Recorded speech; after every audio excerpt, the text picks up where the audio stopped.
আসসালামু আলাইকুম। আপনাদেরকে আজকে একটি বাস্তব বিয়ের ঘটনা তুলে ধরবো এবং এই ঘটনাটি আজকের শ্রেষ্ঠ মোটিভেশনাল আলোচনা।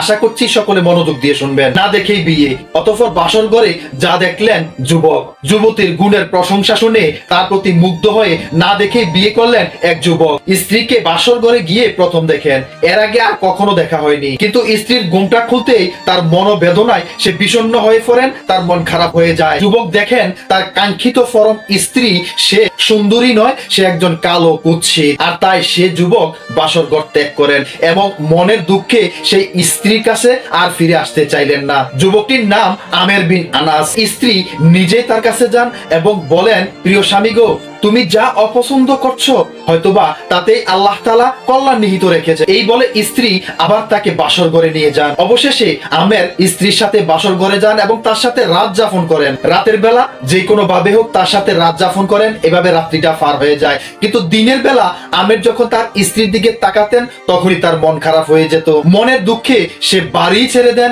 চলে যান বহু দূরে অন্য শহরে।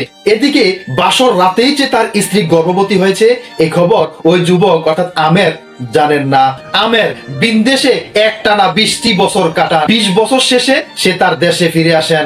এসেই তিনি নিজ বাড়ির কাছে সেই প্রিয় মসজিদটিতে ঢুকেন নামাজ পড়ার জন্য। ঢুকে দেখেন এক সুদর্শন যুবক পবিত্র কোরআনের মর্মস্পর্শী দাস করছেন। আর বিশাল মসজিদ ভরা মানুষ পরম আকর্ষণে এগুলো হৃদয়ে গেঁথে নিচ্ছেন। তার হৃদয়গ্রাহী কোরআনের দাস শুনে আমেরের অন্তর বিগলিত হয়ে পড়ে। আমের লোকদের কাছে এই গুণী মুফাসসিরের সম্পর্কে জানতে চাইলেন। লোকেরা বলেন তিনি হলেন জগৎ বিখ্যাত ইমাম মালিক রাহিমাহুল্লাহ।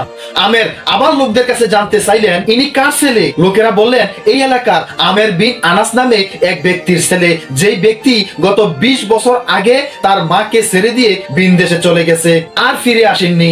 আবেগে উত্তাল হয়ে আমের ইমাম মালিকের কাছে এসে বললেন, আমাকে আপনার বাড়িতে নিয়ে চলুন, তবে আমি আপনার মায়ের অনুমতি ছাড়া আপনার ঘরে প্রবেশ করব না। আমি ঘরের দরজায় দাঁড়িয়ে থাকবো, আপনি ভেতরে গিয়ে আপনার মাকে বলবেন একজন লোক ঘরের দরজায় দাঁড়িয়ে আছে, তার কাছে গিয়ে এটাও বলবে যে তুমি যা অপছন্দ করছো আল্লাহ তাআলা হয়তো তাতে তোমার কল্যাণ রেখেছে। এই কথা শুনে ইমাম মালিকের মা বললেন, হে মালিক, তুমি এখনই দৌড়ে যাও, সম্মানের সঙ্গে তাকে ভেতরে নিয়ে আসো।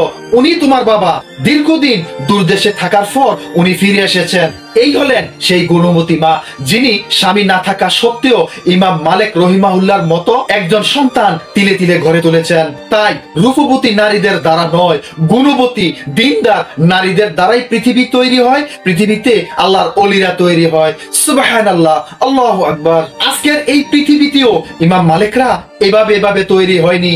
তার জন্য লাগে একজন দিনদার ফরহেজগার আল্লাহর বান্দি। এই জন্যই হয়তো কোনো মনীষী বলেছিলেন, তোমরা আমাকে একজন দিনদার সৎ মা দাও, আমরা তোমাকে একটি উত্তম জাতি উপহার দেব। আশা করছি সকলে বুঝতে পেরেছেন। আল্লাহ তাআলা সকলকে বোঝার তৌফিক দিক। ওয়া মা তাওফিকি ইল্লা বিল্লাহ। আসসালামু আলাইকুম ওয়া রাহমাতুল্লাহ।